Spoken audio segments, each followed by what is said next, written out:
time, I'll call the meeting of the Templeton Board of Selectmen to order. We'll start with the Pledge of Allegiance.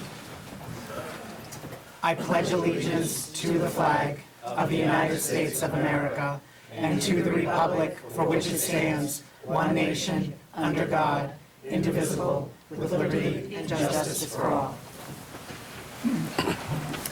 Before we begin the meeting today, I'd like to begin with a moment of silence for longtime resident and town volunteer George Pushy, who passed away.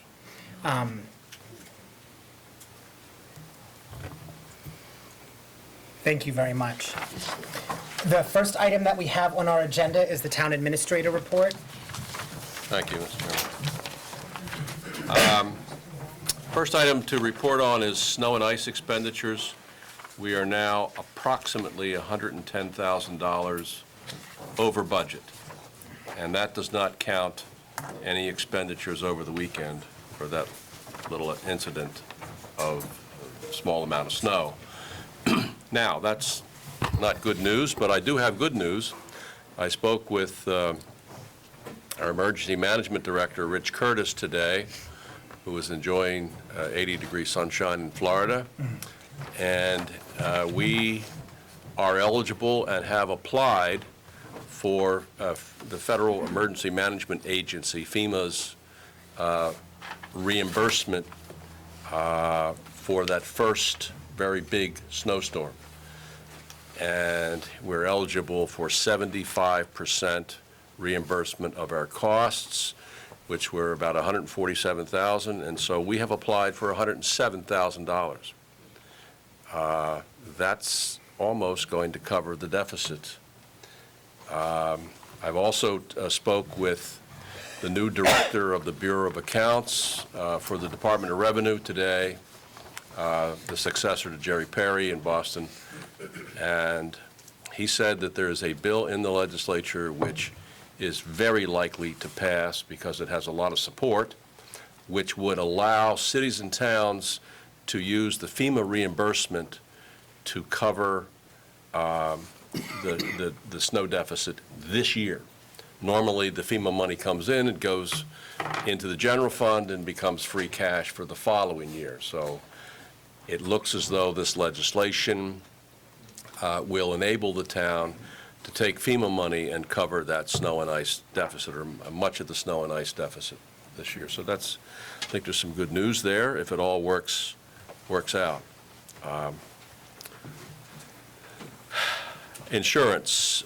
We have issued an RFP for general insurance. It's on the central register, and Holly had a couple of requests to extend the deadline for submissions to the end of April, which we think it's in our interest to do so, since this will bring more competitive interest in providing the town with property liability insurance. We pay $299, I believe, $279 for that insurance, and it hasn't been out to bid for a number of years, and we're hoping to get a very competitive bid to hold those costs under control. Health insurance, we had the second meeting of the IAC on March 16th. We learned that there will be an 8.9% increase in health insurance costs through Maya for fiscal 2016. We discussed options. There are a number of options. Number one, GIC. That's not a popular option with the employees. Number two, take a look at our existing plan design with Blue Cross Blue Shield to see if some tweaking can lower the increase for next year. Number three, request competitive bids from Tufts, Harvard Pilgrim, and Fallon networks. Number four, look at changing the premium split. Currently, the premium split is 75% paid by the town and 25% paid by the employee. Next meeting is on March 30th, and I'm going to have a representative of Maya at that meeting to discuss options within the existing plan. But here's the bottom line. Even if we are successful in providing modest 2% raises to town employees who haven't had a raise since 2011, it is very likely that the increased cost for health insurance premiums that they will have to pay will eat up the increase in the wage. So, you know, there's some likelihood, particularly for those with the family plan, that your income will go down next year, even with a raise. So I think that's what stands before the town, as well as its employees, to try and do better and bring these costs under control. I did speak with our consultant today, and he is requesting bids from the 3 other networks, and is also going to talk with Blue Cross Blue Shield about the possibility of a direct bid. We have Blue Cross Blue Shield through Maya, which is the Mass Municipal Associations network. It's not altogether certain that we have to work through Maya. We are obviously paying administrative costs there. So in some instances, Blue Cross Blue Shield will bid directly. So we have some options to put on the table and look at between now and mid-May, when we have to have a decision made. Work on reconstructing our accounting records for fiscal 2013 continues.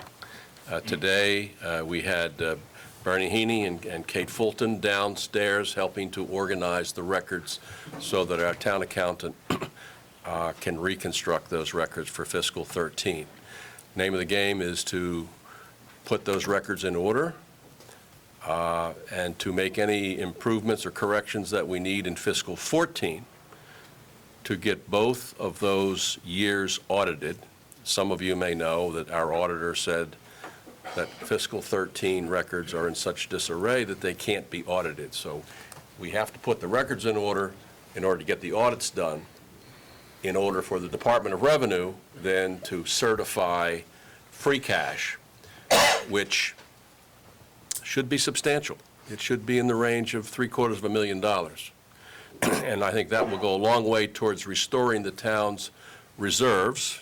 And I think we've talked about maybe taking $500,000 out of that total and putting it aside as reserves, maybe half in free cash, half into stabilization, and then take maybe a quarter of that or maybe a third of that and address some of the capital needs of the town, but not to use it for the operating budget to avoid future problems.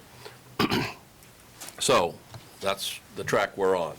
Get the records in order, get them reconstructed for fiscal 13, get the audits done, and then go to the Department of Revenue and get our free cash certified.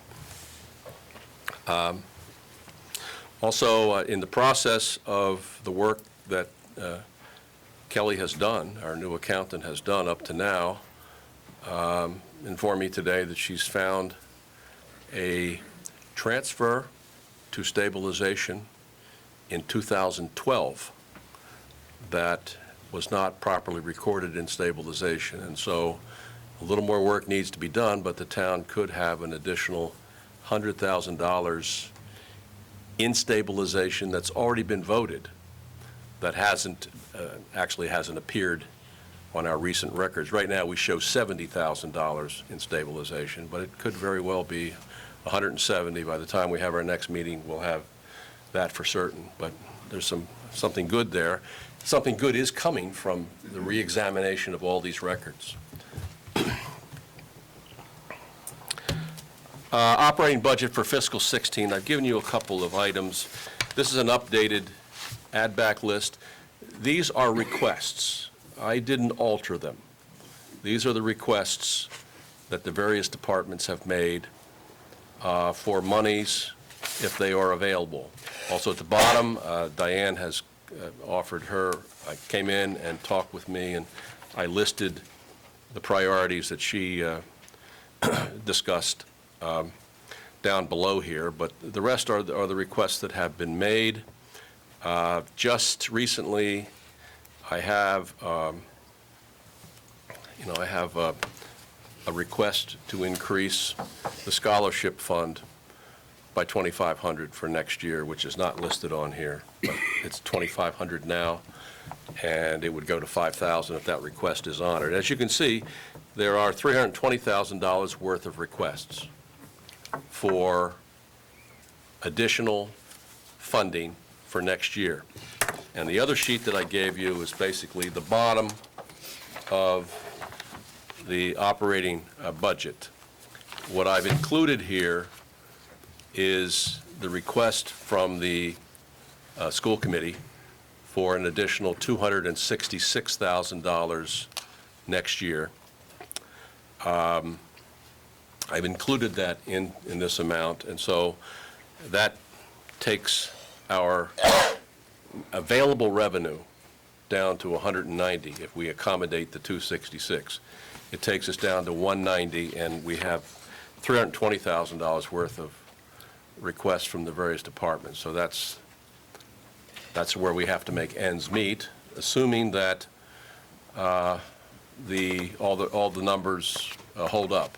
In the budget that you have there, it does reflect the governor's local aid recommendation. He gave us a few more dollars. In general government aid, I was disappointed that at a time when we're expected to add or provide more services at the Templeton Development Center, which is closing, that our state-owned land reimbursement has been level funded at $82,000. So I think we need to mount a campaign with our legislators to say, if the state is going to force the town to provide police, fire, and highway services at that site, then we clearly need more state support through that program in the local aid package. So that's where we are. That 190, by the way, does not include the health insurance increase. So I think everybody should understand that when the health numbers come out, looking at the increase that we have, budget this year is $799, plus we've added additional monies at the November meeting, that we could see a significant portion of that which remains taken up. So almost all of it would go to. Well, yeah, I mean, we could have a situation where the new money available to the town next year is accounted for by two line items. So that's maybe pessimistic at this point, but it may come close to that. So that's the situation we have.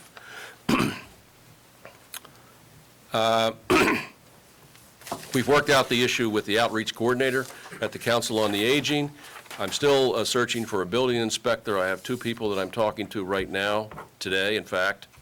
Very happy, I'm sure everybody here is happy, that 252 Baldwinville Road has been sold, and the closing has occurred, and the money has come in, including taxes. So that will close out and become free cash for the town next year. It's $175,000 plus the taxes for that. So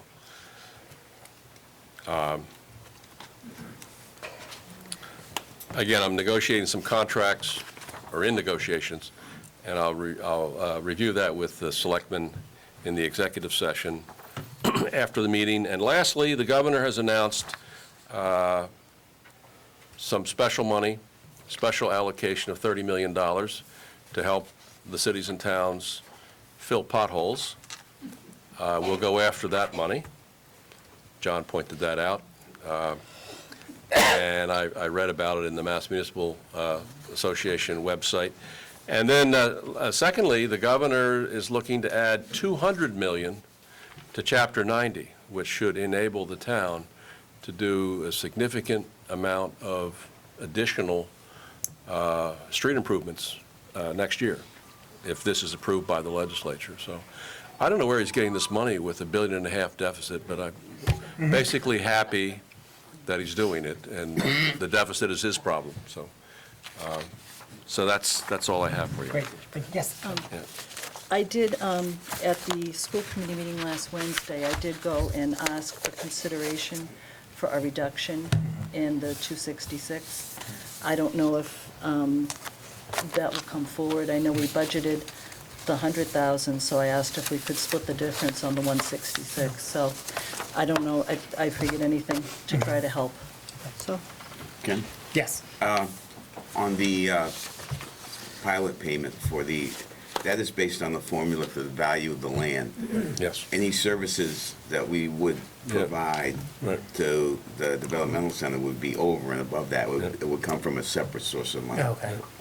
I just thought that's a good category to put the money through, Yeah. even though, well, I'm not optimistic, so. Thank you. The next item that we have on the agenda is John Kaplis, our Veterans Services Agent, Director, is here with two items for us. The floor is yours. Mr. Chair, where would you like me? No, there's fine. Well, first, the chief, police chief was kind enough to have a vehicle that was, he's not using anymore, and obviously in the amount of service I'm using with my own personal vehicle, I just thought it might be a good idea, out of the 10, 20 miles I'm putting on for a week on my vehicle, that maybe it might be good to maybe use one of his old vehicles, that way I can stop using mine. That'll be possible. And did you want to say anything on that, Chief, or? It's a 2007 Crown Vic. Okay. Probably has close to 300,000 miles on it. So another 200,000, we can Yeah. give it to the Highway Department, and Exactly. it'll be. Burns more oil and It gas. should be able to serve his purpose. Great. Great, thank you. Would you like us to take action on that before we move on to the second item? Or did you want to discuss both items and then? No, you can put it back Yeah. on that first, that'd be fine. Do I have, if there's a motion, and then we'll have discussion after, is there a motion to transfer the police vehicle that is no longer being used by the police department to the Veterans Services Director and to the agents to be able to carry out town business? So moved. Second, First and second, any further discussion? If not, Julie? yes. John? Yes. Diane? Yes. And I will vote yes. Okay, thank you. Well, the second, Mr. Chair, is, which is actually kind of great news, is the Community Veterans Oversight Board has put together bylaws for the Veterans Board, which is actually historic. This is the first time that they, as a town with less than 10,000 people, put a bylaws together. Did you guys get copies? No. What are they?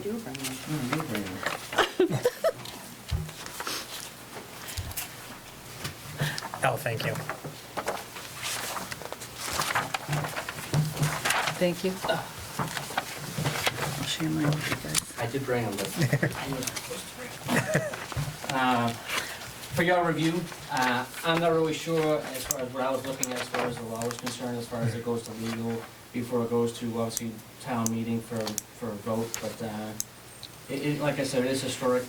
We have less than 10,000 patrons or population within the community, so we're not mandated to have veterans bylaws, but they're great to have. Districts have them, they're mandated to have them by law. Obviously, big cities have them, they're mandated to have them, but we're not. But I think they're great to have as a contribution to the town's bylaws that are in place already. Great. So are we accepting these as a warrant article, or? Yeah, I'm not really sure. I think that's what I think that's what, that's what I was thinking, right? yes. So, Has anyone else looked at these? Are No. these standard? Do or- we need town I mean, meeting what's approval? the, I'm not sure what the process was. me either. no, if the selectmen agree, put this on the warrant. Should we read them So, first? They don't have to make a decision tonight, obviously. So, Do you want to read them? Yeah, that would, Yeah. well, I would And then- like to. 'Cause what, I yeah, think, Before just, I yeah, don't, but I think we should have a placeholder article for Yeah. it. Okay. That's, I mean, all bylaws have to go to someone else anyway, correct? What, Yes to or the no? town? Legal counsel, Yeah. any, right? Yeah. Yeah. Okay. Okay. So we'll take those and have a legal review those, and then we can, we still have time at our next meeting, correct? Yeah, to add the warrant article, to have those voted on at town meeting. right. So I guess that has to go down. That sounds good. And thank you very much to you and to the rest of the board for taking the time to, We're actually putting products together for the community. I Oh, mean, great. They're not just not sitting down and providing nothing. They're really working hard as a group, collectively, and producing products for the community. And if, once you read them, you want to, I mean, everything's outlined to the letter of the law, as far as where things need to go, what needs to happen, et cetera. great. And in fact, obviously, my term ends next month as Director of Veteran Services. So I did want to provide a letter from the chairman of the board. Oh, thank you.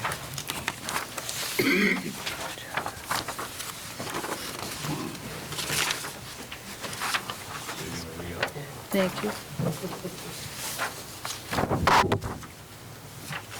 So I can come back hopefully next month and you can potentially swear me back in. Oh, great.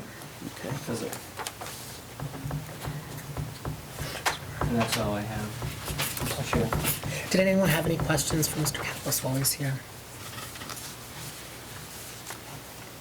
Okay, if not, thank you very much. Thank you. Let me give you this copy. The next item that we have on the agenda is Templeton Water Department, a water main break issues. I don't know who's speaking on behalf of, if you could come up just so the mic can get you, I'd appreciate it. Thank you very much. Thank you for coming. Thank you. Okay, so going back to March 9th, we had that day and the week before, we had a lot of trouble with water, obviously because of the temperatures, a lot of water main breaks. Some affecting a lot of people, some affecting a couple of people, some service breaks too. We couldn't even leave like over a weekend, had to take care of them. So on March 9th, I'm gonna say it was about 2:45 p.m. We had half of our crew, at least, two of my 4 people in operations working on Depot Road in the vicinity of 44, 47. We had a 8-inch water main that was completely frozen solid all the way through. I believe it was only affecting 2 house services, but obviously it's still an emergency. We were working out there with a detail officer because at most of the time our equipment and the equipment with the rental company we were using was blocking the road, so we had a detail. At some point, well, excuse me, not at some point, around 2:45 that afternoon on March 9th, water came out, which typically happens during a water main break. Sometimes it stops, it starts up again. Went across the travel lane, the other travel lane, Depot Road, froze the road almost instantly because of the temperature. At that time, the detail officer on duty called the dispatcher, and he said, "You need to call the highway department, we need salt and sand out here because we've got a dangerous situation, there's ice on the road." So that call happened. The highway department, somebody from the highway department called the detail officer, phone to phone, said, "What's this for?" And the officer explained, "Well, we're out here working and some water spilled in the road, now turned to ice. We need salt and sand. It's a hazard." The guy on the other end of the phone said, "Who's working up there?" Well, the police department said the water department's working up there. And to which the response was, "I'm not helping them. They can take care of that by themselves." So, as shocked as I am that that happened, I'm not surprised. My understanding after that is that the officer was pretty confused, and he said, "Well, I'm the public safety guy on this scene, so when I say I need salt and sand now, I need it now. This is not really a debate, to say nothing of the fact that forget about somebody flipping a car over and hurting themselves that way, but I also have 2 or 3 employees there in a detail, so the fact that anybody would say that is just absurd. So that's why I'm here tonight. I just want to bring that concern forward from a safety standpoint. That really makes me nervous about any kind of work that we're doing in the future. We already, as a practice, don't use the highway department employees because we were told about a year ago that they don't want to work for the water department anymore. So we granted their wish, and they don't. I really don't want to get to the point where now, if we're all of a sudden freezing the road for a situation that's completely out of our control, that we have to buy our own salt and sanding equipment, which we're actually looking into now. So that's how far the situation has gotten. So to the point where we now have to go out to a water main break with our own equipment, our own contractors. And, you know, now it seems like we'll be taking care of supplemental equipment, because obviously if something like that happened in the future, and we can't rely on that department for assistance, we're taking care of it on our own, which means we stop the work we're doing. We either have the equipment with us, which was brought out there already, we have to stop and get it. You can see how crazy it's gonna be. And the amount of time it's probably gonna take for us to do that, because it's not our specialty, it's not something we're really accustomed to doing, although we do plow on occasion, our own facilities, we don't really plow roads. That's kind of the directive I've been given by the chairman as kind of a reaction about what happened. Not that makes the situation okay, I'm not trying to sweep anything that happened under the rug. It's unacceptable. I just can't imagine a scenario where the police department is asking a water department to go somewhere, and the first thing out of our mouth is who's going to pay for it. I just think that's absolutely ridiculous. I don't care what kind of financial trouble the town's in right now. Whether it's a safety issue, you know, the money can be found. Just like it's typically found for a lot of other things that people want to do, that there's a way to get the money. So I just want to make sure that you guys all heard it from me at the same time, so there's no stories going on about what happened. So that's what happened. Needless to say, a few minutes later, somebody came out, road was salt and sanded, we continued working. But obviously, when I came into work on Monday, my guys have been working an extensive amount of hours. The water superintendent told me, and I honestly thought he was joking, because I didn't realize it had gotten that bad. So that's all. I just wanted to let you know what happened. I don't know if anything needs to be done about it. I just know what we can do about it on our end. Gotcha. And I think that it would be appropriate, obviously, for the town administrator, who is responsible for directing the employees to yeah, sure. Yeah. I would just say, for now, issues like this should come to my office. I just checked, March 9th I was here. I'm not aware of this happening. If I'm made aware that we have problems like this, conflicts among departments, I can resolve it and will resolve it. It's unfortunate. Thank you. Did anyone have any questions or statements or anything? Okay, thank you very much for bringing it to our attention. Okay, the next item that we have on the agenda is from Selectman Farrell. It's a fluoride article to be proposed, which the Board of Selectmen has. This is actually a special act. So the way it starts off is to see if the town will vote to petition the general court for special legislation as set forth below, provided, however, that the general court may make clerical or editorial changes of form only to the bill, which shall be within the scope of the general public objectives of this petition, or to take any other action relative thereto. An act relative to require the use of pharmaceutical-grade sodium fluoride in the public water supply of Templeton, Massachusetts. Water fluoridation in the town of Templeton shall be delivered using pharmaceutical-grade sodium fluoride instead of hazardous industrial byproducts, including HFSA, hydrofluorosilicate acid. Pharmaceutical-grade sodium fluoride delivers at least 100-fold lower levels of arsenic than does HFSA when water authorities choose to adjust their water supply to contain about 0.7 milligrams per liter of fluoride. The reason this came up, there's been a few articles lately in Newsweek and a few other journals, actually academic journals, on fluoride. It's being tied to ADHD, hyperthyroidism. There's a study ongoing to see if it lowers IQ in children. And I have a letter here that I would like to include in the record. It's part of a 258-page document, so I did not print it out. Okay. It's from William Hersey. He's now a professor at the American University. He used to work for the EPA. And he wrote this to the EPA. Dear Administrator, I can't say his name, Parasafety. I'll put this on the record. On behalf of my co-petitioners, I am submitting on this 43rd anniversary of Earth Day a petition enclosed pursuant to 15 United States Code Chapter 53, Section 2620, also known as Section 21 of the Toxic Substances Control Act, requesting that you take an action that will save the United States between $1 billion and $6 billion annually. The action will simultaneously prevent hundreds of cases of lung and bladder cancer through the reduction in the amount of arsenic now being delivered to citizens who drink water that is fluoridated with hydrofluorosilicic acid, HFSA. Our petition asks that you exercise authority under Section 6 of the TSCA 15 United States Code, Chapter 53, Section 2605, to prohibit the use of HFSA as a water fluoridation agent. A commercially available substitute, pharmaceutical-grade sodium fluoride, delivers at least 100-fold lower levels of arsenic than does HFSA when water authorities choose to adjust their water supply to contain about 0.7 milligrams per liter of fluoride.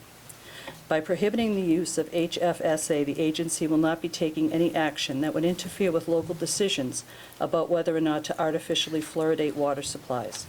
Rather, the agency would mandate that citizens of the United States not be subjected to unnecessarily increased cancer risks based on the agency's own analysis of arsenic's carcinogenicity. As a society, we reduce the cost of medical care by a substantial amount, and the public water systems of the United States no longer be used as an extremely profitable hazardous waste disposal site for phosphate fertilizer manufacturing industry. As a former EPA senior scientist during your tenure as Assistant Administrator for the Office of Water, I look forward to working with you once again to help protect the health of our citizenry. And it's signed William Hersey, chemist and resident. This is not a vote to remove fluoride. It's to ensure that the fluoride that is used for water fluoridation is of pharmaceutical grade, like the kind in toothpaste, which has a much lower level of carcinogenity and arsenic in it. So I brought that forward for consideration by the board to put on the town meeting warrant. Thank you. Does anyone have any comments or? Yes. We were at a town meeting, and the water superintendent was asked if there was any arsenic in our water, and his answer was no. Through you, could I ask him if there's any arsenic in our water right now? Do you mean water as related to HFSA or? If they put that in there, it sounds to me like it's in there, that there'd be arsenic in our water. Do we know if there's any levels of arsenic in the water that are higher than what's permitted by the EPA or any other? Oh, yeah. Can I just respond to that? Yeah, sure. The fluoride substance that we use that we put in the water, for as long as I can remember, it's approved by the American Water Works Association, the New England Water Works Association, basically every group or nonprofit, bunch of water departments and engineers and whatnot all together. So if there was something wrong with the fluoride, I think it had arsenic in it. I think we would know by now. We're actually putting in the fluoride recommended by AWWA. We never stopped doing that. So I don't know the source of all this research, but we rely on those kind of organizations to basically tell us. They work with the Mass Department of Environmental Protection, who I'm sure you know they're real fun to work with. We have mountains of paperwork we have to do every year just to feed water to the 2,200 customers that we do. And I can guarantee if there was something wrong with any chemical in the water, they would have found it by now. Thank you. Could I ask a question? Is it pharmaceutical grade sodium fluoride? Yes. It's the fluoride we add in the town of Templeton, the Templeton Water Fund adds, is the same fluoride that's added to every other town in the town of Massachusetts that has fluoride. It's recommended through Mass Health. If you pass this and it goes to the town floor and they pass it not for me to put it in there, I still have to put it in there. She's in the wrong place to be saying, don't put it in the water. You have to go to Mass Health, not here.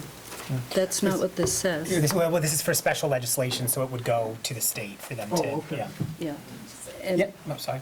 I might add, there's arsenic in apple juice, there's arsenic in wine. Has anybody read those articles lately? The fluoride is everywhere. This would be the No, fifth we year don't in a want- row we don't this want to board's been acknowledge brought it. up in the warrant. I'd really like to see. I'm in some favor of wait, of if we- putting wine in the oh. water. Yeah, if we could just have everyone, so from the Board of Health speaking, if we could just, you know. I'd really like to see, the people that voted 4 years in a row, that they'd like the fluoride to remain as it is. Why aren't we listening to the people who are at town meeting voting for this? That would be my question, or concern. Could I answer that? Right, yeah, sure, go on. Yeah. Since I brought this forward. The reason is because I believe that it's a carcinogen and that it is increasing our cancer rates in town. And whether other people believe that or not, the research is proving more and more that it is harming people. And I It is appreciate harming your passion people's for that, health. Mrs. Sparrow. However, And that's why it will come up I think you before. have to be very careful and make sure that you're reading good research and understanding the research that you're reading and knowing how to, I guess maybe look at it, make sure that it's not research that it's about 30 people, that it's a good case study. It is based on scientific evidence that the dental world decides that fluoride is good for people. They're not just looking at something. It's been over 65 years that they've had fluoride in the water. There have been no deaths from fluoride. It's just, I mean, I could go on and on, but I'd like to Right. say that the people have spoken 4 years in a row. I'd like to see this not come up as a town warrant again. Just the Board of Health still believes that it's a good thing, and we're gonna stick to our beliefs. So, do you know if they use pharmaceutical grade sodium fluoride to add fluoride to our water in Templeton? I know that the fluoride that we use is inspected, and I would say that's a moot point. What we get is what's. The article just asked that they use pharmaceutical grade sodium fluoride, which is the same fluoride that's used in toothpaste. That's all it asks. It doesn't remove it. I understand that, but I just think that we'd like to see fluoride not be on the article again, or a warrant. Yes, Mr. Sorry. Yes, Mr. Smith. Just for the sake of discussion, there are more and more communities doing away with fluoride in their water for a reason. And I think it's, if somebody wants to I bring could it be forward. sarcastic and say you should all move to Portland, Oregon, go for it. Be sarcastic if you I want. am. I'm just saying what I've read, Yeah. you know? Okay. Is there any further discussion? If not, yes. Ken, I think that town meeting has pretty much stated how they feel on this subject. This has been roundly defeated every time it's come up. And, I mean, I don't think it's appropriate that we put this on the town meeting warrant. If somebody wants to pursue their personal agenda, they can put it on as a citizen petition. Is there any other discussion? If not, do I have a motion to incorporate the warrant language provided regarding pharmaceutical-grade sodium fluoride onto the annual town meeting warrant? So moved. Do I have a second? Going once. Okay, and we've not had a second on that, so thank you, though, for putting that forward. The next item that we have are warrant articles that were proposed by Selectwoman Farrell. Did you have any others that you were? I would like to discuss. Ken? Oh, just a second. I'd like to make a motion to pass over, seeing how the articles in question weren't provided to us before the meeting in accordance with the Selectmen's policies and procedures. Okay. Do we have a second? A second. Okay, we have a first and a second. Is there any discussion? Not. Julie? No. John? Yes. Diane? Yes. And I will vote no. Just because I feel that, we're all here have been elected and that we kind of have a right to at least put forward what we want, and if it gets 4 no's, then it gets 4 no's. Right. But so as it was a tie, we'll take no action on the motion, which means we'll move forward. We'll move forward with the. I just state for the record that Selectman Farrell did come to the office and ask me to see that these articles were prepared for tonight, because one would require a special act. I basically wrote what was requested and sent it off to town council to review. Okay. So the other one doesn't require a special act, but I mean, the explanation is there was a request, a timely request, and among other things, I haven't heard from town council. So. So did you want to move forward with With what? with your articles? Well, I'll submit them, Oh, okay. and then we'll, Oh, okay, I didn't know if you wanted to. That's what. what did you mean? Because it's on the warrant articles to be proposed. I didn't know if we were discussing them now.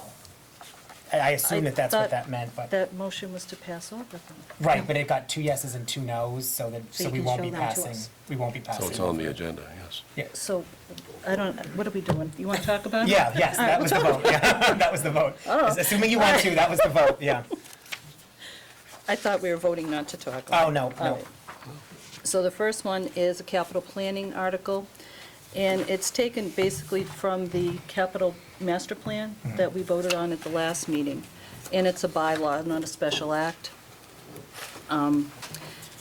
It says bylaw, capital planning master plan. Any item used in any department of town operations that has a useful life in excess of 2 years and a current acquisition cost in excess of $5,000 shall be brought before capital planning committee for inclusion in the capital master plan. By definition, any town department shall include the sewer department, Templeton Light and Water Department, school buildings not included as NRSD buildings, public safety department, cemetery parks department, highway department, and anyone else I may have forgotten. Okay. Okay? My reason for this is twofold.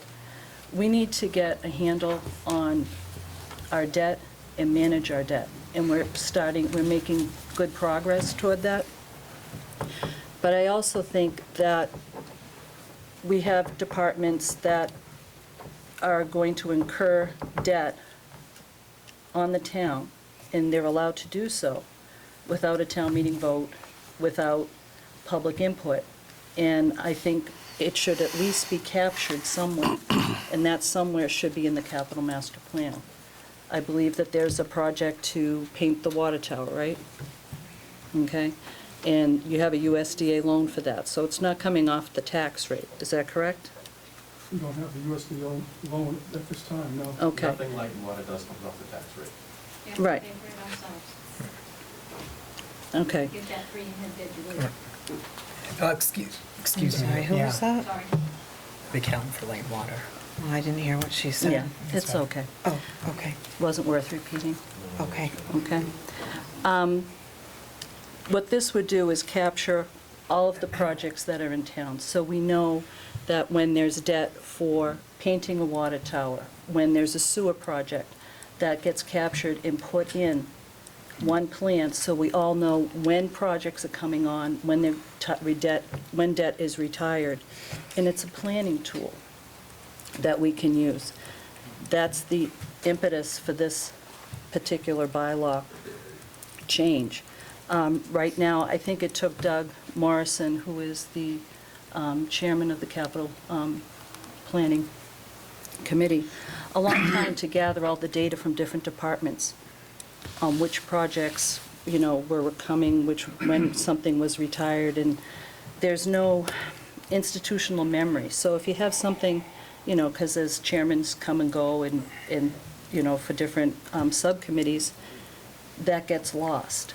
So I think if we have a master plan that captures all of our debt, all of our projects, we'll be better off as a town, and we'll know what our debt service really is. Is there any discussion from anyone on the board regarding And- this? And that would have, I'm sorry, Ken, can I ask? Yeah, sure. a question? It would just, I think when Doug put forth the capital plan, he had a spreadsheet and it said like where it would come from, like someone Right. just said that it doesn't affect the taxpayer, so that would be stated also, so that people don't get confused that we're telling them what to do or what not to do, Right. correct? It's just a matter of knowing. It's just a matter of knowing. tracking, right. This was what you This is from. Yeah, that's, Okay. and there was, I'm sorry, yeah, like the funding source, and, I mean, these were like state-funded gift, it doesn't include stuff like what we're talking about, I see what you're saying, but Right. just to make sure that people don't think that their taxes are going up, or if the Right. ratepayers pay for, how that works, so, okay. Yes. Just for clarification, that's exactly right. When we made the capital plan per se, we actually showed what the funding source was, if it was a gift, if it was a grant, or whether it was coming from free cash or taxation. And I think that's not a bad idea to take and end up showing people where the projects are and where they're being funded from. It doesn't make any difference. It's not gonna be, the gifts are not coming from taxation, as you're aware. And when you end up getting a grant from the state, it's not necessarily coming against our tax rate. So it's a way to capture all capital. I think that, this is the first I'm hearing them, but that was our intent when we ended up doing it for the community, is that they can show all the capital plans and then show what the funding source is for transparency, is for the community. They can see where no matter where their money's going or coming into an organization, where it's being spent. I think my question would be then, do we need it to be a bylaw, or does we just need a policy? Or, like, what is the effect of having that as a bylaw down the road? I don't know, that's, And this would be for a bylaw change. yeah, correct? it's, right, Or addition. Yeah. Yeah. versus just a policy and procedure that people need to tell us, I guess. Well, bylaws are something that you can change and amend, and it takes town meeting approval.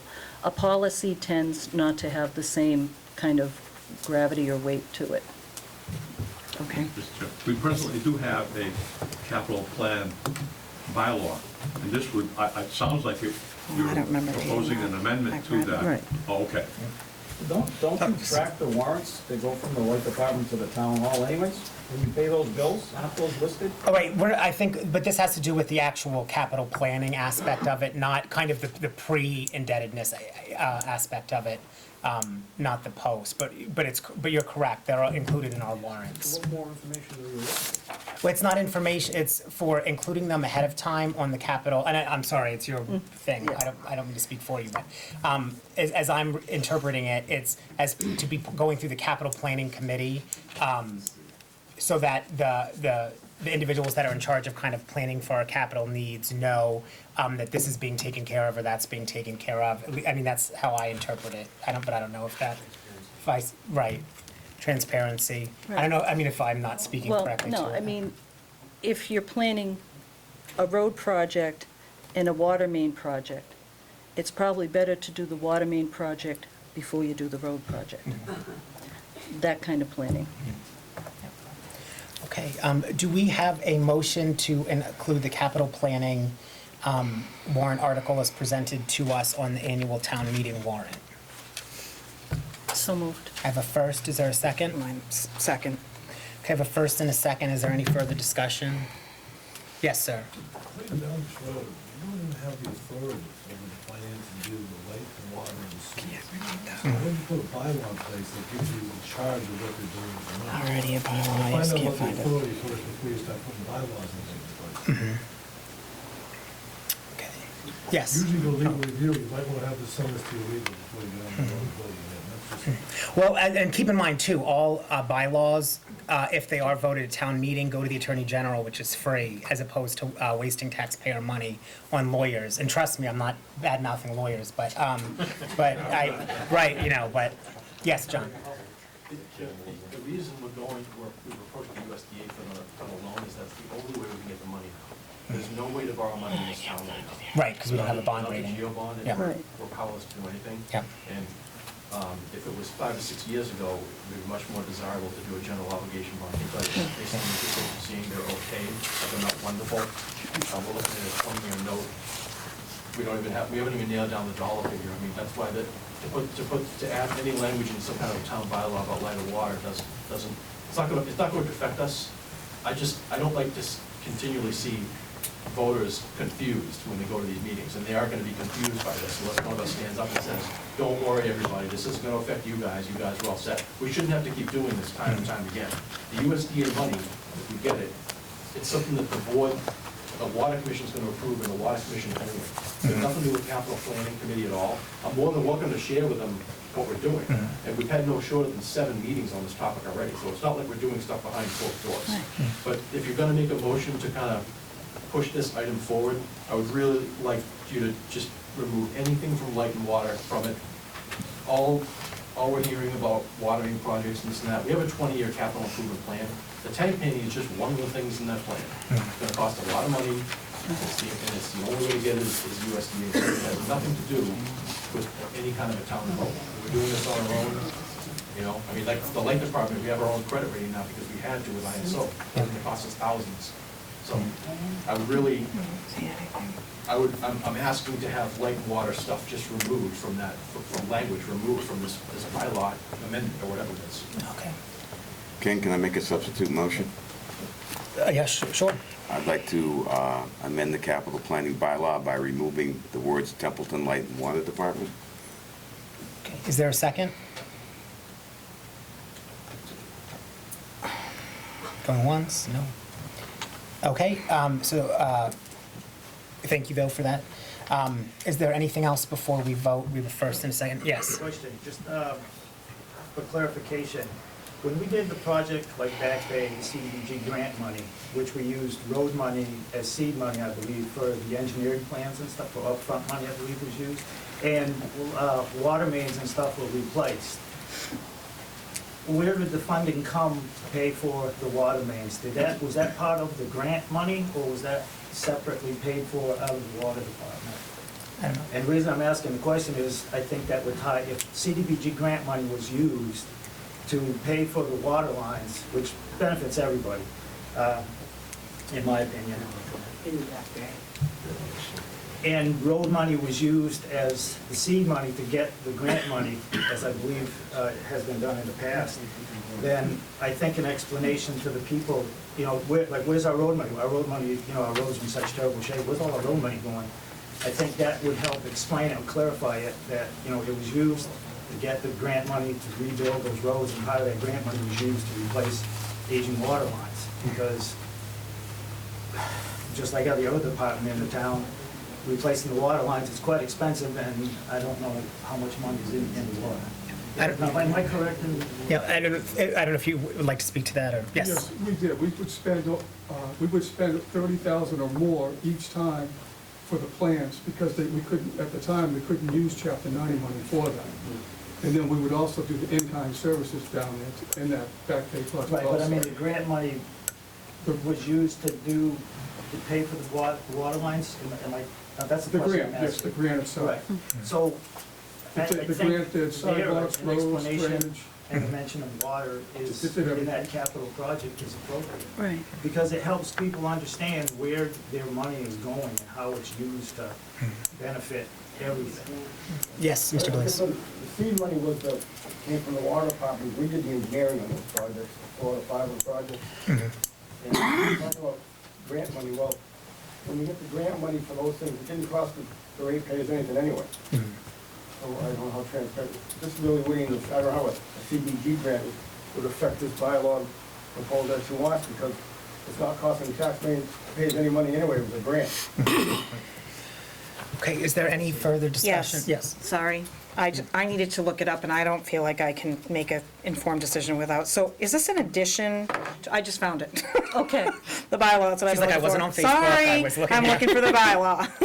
But there's a Section 1, Capital Improvements Committee. There's a Section 2, Committee Duties, to facilitate the reasonable acquisition and replacement of capital items defined as assets and projects with a useful life of 5 or more years and a cost of $10,000. The committee shall have the following duties and responsibilities. So are you replacing a whole section? This would It's pretty change- large. Yeah. So It would just change the just the top useful part? life and the 5,000. Yeah. And then I guess, Well, there's none of this other wording Right, is in here, so it's not, okay, so this is Section 2, and I think it would define. So it's decreasing. Flesh out any town department and kind of, and as I'm interpreting it, it would say. It are annually collect all proposed capital improvements for the coming 6 years from all departments on forms designed for that purpose. Consider all requests to the relative need and impact of those requests on the town's financial position. Establish and annually update a 5-year plan. Annually prepare a report prioritizing capital needs, blah, blah, blah. I'm sure you all get that. And submit this report for their recommendations for purchases or improvements, which I think we do a good job of that at the moment. Doug's done a great job putting all that together. So, okay, It's just sorry, a I had matter to. of capturing all of the data in one plan, because Yep. the indebtedness of the town is impacted, whether it's highway, sewer, or light and water. The town is on the hook if anything goes wrong. Sounds to me, though, like it's already. Just a second, we'll let John, go ahead. No, it sounds to me, as Diane read it, is that it's already captured in the bylaw.